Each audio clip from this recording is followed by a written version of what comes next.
Hey friends, this is Pooja Agnihotri and आज की इस वीडियो में हम कुछ इंपॉर्टेंट टॉपिक्स को देखेंगे जो बहुत ज़्यादा इंपॉर्टेंट है हमारे एग्जामिनेशंस में। जो भी अपकमिंग हमारे एग्ज़ाम्स हैं, जो भी स्केड्यूल्ड हुए हैं आगे एग्ज़ाम्स, उन सब में करंट अफेयर्स के फॉर्म में इनसे रिलेटेड जो है क्वेश्चंस बनने के मैक्सिमम चांसेस यहाँ पे हैं। तो चलिए देखते हैं, स्टार्ट करते हैं। सबसे पहली चीज़ जो आज इस वीडियो में हम पढ़ेंगे वो है कि what is my government. My government है क्या? तो माई गवर्नमेंट जो है ये एक गवर्नमेंट ऑफ इंडिया, या फिर हम कह सकते हैं हमारी जो इंडियन गवर्नमेंट है, जो भारत की सरकार है, उसका एक citizen engagement and crowd sourcing platform है। ठीक है, कौन सा प्लेटफॉर्म है? Citizen engagement and crowd sourcing platform. ये प्लेटफॉर्म एक ऐसा प्लेटफॉर्म है जो कि हम कह सकते हैं कि जो हमारे इंडियन सिटीजन्स हैं, जो हमारे नागरिक हैं इंडिया के, और जो हमारी सरकार है इंडिया की, यानी भारत की जो सरकार है, इन दोनों के बीच में जो एक पार्टनरशिप जो है उसे बिल्डअप करता है।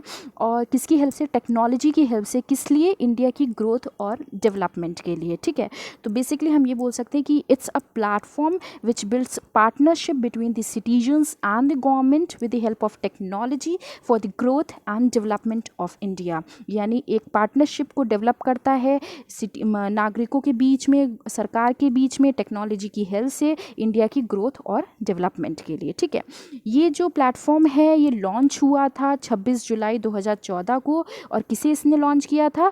इसे जिसने लॉन्च किया था वो थे हमारे प्राइम मिनिस्टर नरेंद्र मोदी जी। तो 26 जुलाई 2014 को नरेंद्र मोदी जी ने इस प्लेटफॉर्म को जो है लॉन्च किया था। ये प्लेटफॉर्म जब से लॉन्च हुआ है, यानी कि 26 जुलाई 2014 से जब से ये प्लेटफॉर्म लॉन्च हुआ है, इसने जो है मल्टीपल इंगेजमेंट मैथडोलॉजीज़ को अडॉप्ट कर लिया है। जैसे कि हमारे हो गए डिस्कशंस, हो गए टास्क, हो गए इनोवेशंस, हो गए चैलेंजेस हैं, पोल्स हैं, सर्वेज हैं, ब्लॉग्स हैं। ये सारी चीज़ें जो हैं, इन सारे मल्टीपल इंगेजमेंट मैथडोलॉजीज़ को इसने अडॉप्ट कर लिया जब से ये लॉन्च हुआ है, यानी 26 जुलाई 2014 से ही।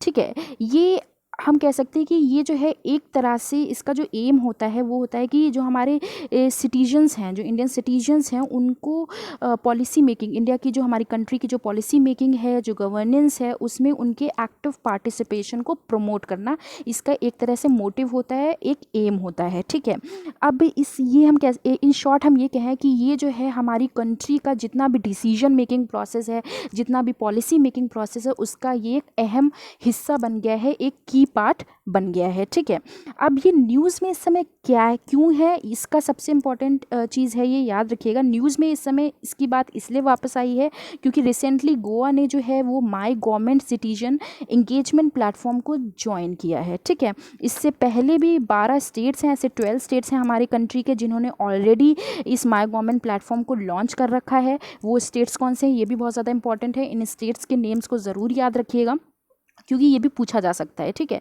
तो वो स्टेट्स हैं महाराष्ट्र, हरियाणा, मध्य प्रदेश, असम, अरुणाचल प्रदेश, मणिपुर, त्रिपुरा, छत्तीसगढ़, झारखंड, नागालैंड, हिमाचल प्रदेश एंड उत्तराखंड। ठीक है, ये जो 12 के 12 स्टेट्स हैं, इन्हें याद रखने का जो ट्रिक है वो है महा MP। महा से हो जाएगा महाराष्ट्र, हा से हरियाणा, MP से मध्य प्रदेश, एज अरुण, एज से असम, अरुण से अरुणाचल प्रदेश, मणित्री, मणि से मणिपुर, एंड त्री से त्रिपुरा, CJ से छत्तीसगढ़ और झारखंड, नागा से नागालैंड, HP से हिमाचल प्रदेश एंड UK से उत्तराखंड। तो ये ट्रिक हो जाएगी 12 स्टेट्स की, महा MP, एज अरुण, मणित्री, CJ, नागा, HP, UK। ठीक है, तो ये जो ट्रिक है इससे आप 12 स्टेट्स को ईजिली याद रख पाएंगे। और जो रिसेंटली न्यूज़ में इसलिए है क्योंकि गोवा ने recently he my government platform को जो है वो ज्वाइन किया है। किस लिए? सिटीजनशिप के इंगेजमेंट के लिए एंड क्राउड सोर्सिंग के लिए। ठीक है, अब ये जो गोवा ने इसे ज्वाइन किया है तो इससे फ़ायदा क्या होगा हमारे इंडियन सिटीजन्स को, जो हमारे भारत के नागरिक हैं उनको फ़ायदा क्या होगा? तो उन्हें फ़ायदा ये होगा कि ये जो एक तरह से पब्लिक है हमारी, उसका जो पार्टिसिपेशन होगा हमारे एंटायर गवर्नेंस प्रोसेस में, उसको काफ़ी ज़्यादा स्ट्रॉन्ग कर देगा। ठीक है, यानी जो हमारा पब्लिक पार्टिसिपेशन है गवर्नेंस प्रोसेस में, उसको काफ़ी ज़्यादा स्ट्रॉन्ग कर देगा। दूसरी चीज़ ये क्या करेगा, ये स्टेट्स जो हैं जितने भी, उनको अलाउ करेगा to connect to nationwide audience. यानी जितने भी हमारी कंट्री में, थ्रू आउट द कंट्री, या फिर हम कह सकते हैं हमारे नेशन में जितने भी जो ऑडियंस हैं, जो लोग हैं, उनसे ईजिली जो है वो स्टेट्स जो हैं वो कनेक्ट कर पाएंगे। ठीक है, एक कनेक्शन जो है वो बिल्डअप कर पाएंगे। और जितने भी हमारे सिटीजन्स हैं वो जो है वो डिफरेंट फोरम्स में ईजिली पार्टिसिपेट कर पाएंगे, अपना एक्टिव पार्टिसिपेशन जो है वो दे पाएंगे। तो ये क्या करेगा, ये बेसिकली स्ट्रेंथन करेगा पब्लिक पार्टिसिपेशन को in the governance process, states को अलाउ करेगा to connect to nationwide audience, and at the same time ये सारे सिटीजन्स जो हैं वो ईजिली जो है या एक्टिवली जो है पार्टिसिपेट कर पाएंगे इन डिफरेंट फोरम्स। ठीक है, तो ये कुछ बेनिफिट्स हैं इस माई गवर्नमेंट ऐप के। ठीक है, तो याद रखिएगा 12 स्टेट्स ने पहले ही इसे लॉन्च कर रखा था माई गवर्नमेंट प्लेटफॉर्म को, और रिसेंटली किसने लॉन्च किया है? गोवा ने लॉन्च किया है। ठीक है, इसके बेनिफिट्स क्या होंगे वो भी बता दिए, और ये क्या है, ये एक ऐसा प्लेटफॉर्म है जो कि भारत के नागरिक और भारत की सरकार के बीच में एक पार्टनरशिप को डेवलप करता है, बिल्ड करता है टेक्नोलॉजी की हेल्प से इंडिया की ग्रोथ और डेवलपमेंट के लिए। और ये कब लॉन्च हुआ था? ये 26 जुलाई 2014 को लॉन्च हुआ था, और किसने लॉन्च किया था इसे? नरेंद्र मोदी जी ने लॉन्च किया था। ठीक है, अब जो नेक्स्ट हमें पढ़ना है वो है हमारा पोकाली वैरायटी ऑफ राइस। ये भी बहुत ज़्यादा इंपॉर्टेंट है, न्यूज़ में इस समय बहुत ज़्यादा इसकी चर्चा है। क्यों है? क्योंकि रिसेंटली जो राइस की वैरायटी है ये पोकाली, इसे जो है वो GI टैग दिया गया है। ठीक है, इसे GI टैग जो है वो क्यों दिया गया है? इस राइस की जो एक यूनिकनेस है, यानी इसकी जो एक अलग से राइस की जो एक क्वालिटी है, इसकी यूनिकनेस की वजह से ही इसको एक GI टैग दिया गया है। और ये सब्जेक्ट है टू दी फर्दर रिसर्च, यानी फर्दर रिसर्च जो है इस पर भी जारी है। ठीक है, ये राइस जो है ये ऑर्गेनिकली ग्रो होती है। ठीक है, इसका टेस्ट जो है काफ़ी अलग होता है, एक पेक्यूलियर टेस्ट होता है, मतलब बहुत ही डिफरेंट और बहुत ही अच्छा टेस्ट होता है इसका। इसमें प्रोटीन कंटेंट जो पाया जाता है वो बहुत ही ज़्यादा हाई प्रोटीन कंटेंट पाया जाता है, यानी प्रोटीन रिच है, बहुत ज़्यादा हाई प्रोटीन इसमें पाया जाता है। एंड ये जानी जाती है अपनी सॉल्ट वाटर रेजिस्टेंस के लिए। याद रखिएगा, ये जानी जाती है अपनी सॉल्ट वाटर रेजिस्टेंस के लिए। और जितनी भी कोस्टल डिस्ट्रिक्ट्स हैं केरल की, वहाँ भी ये जो राइस पैडीज़ हैं ये फ्लरिश करती हैं, ग्रो होती हैं। ठीक है, उगती हैं। अब बात आती है कि क्वेश्चन जो पूछा जा सकता है एग्जाम में इससे रिलेटेड, और भी जो क्वेश्चंस बन सकते हैं वो क्या है कि अब ये कोस्टल डिस्ट्रिक्ट्स कौन सी हैं केरल की?